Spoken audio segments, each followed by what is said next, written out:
Hello everyone, কিরকম আছেন? আশা রাখলাম ভালো আছেন, আমরাও ভালো আছি।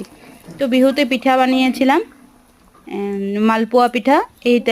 অনেকে তেলের পিঠা বলে। তো দেখেন তেলের পিঠাগুলো হয়েছে, কিন্তু আমার এবার তেলের পিঠাগুলি আমি এবার মানে ঢেকিতে চাল গুঁড়ি করি নেই, আমি মেলে গুঁড়ি কুটেছিলাম। ওই জন্য পিঠাগুলি ওইভাবে ফুলে নেই গা। তবু মানে মেলে গুঁড়ার পরেও যে এতটা হয়েছে, ওটাতে আমি মানে অনেক ধন্যবাদ দিই। তো আপনারাও চাইলে পিঠাটা এইভাবে বানাতে পারেন। পিঠার গুলাটা মালপোয়ার একটু গাঢ় করে রাখবেন, তাহলে ভালো করে ফুলে। পাতলা হলে পিঠাগুলি ভালো করে ফুলতে চায় না। আমি মেলে করেছি, মানে শুকনা গুঁড়োতে ছিল, তো শুকনা গুঁড়ি থাকলে একটু ফুলতে সমস্যা হয়। আর ঢেকিতে করলে চালটা ভিজিয়ে রাখি, তখন আমাদের পিঠাগুলি খুব সুন্দর হয়ে ওঠে।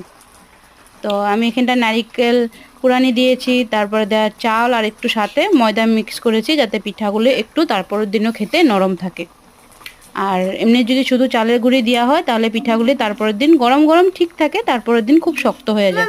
তো আপনারাও, আর নারিকেল দিলেও পিঠাটা খুব নরম নরম থাকে আর খেতেও স্বাদ লাগে।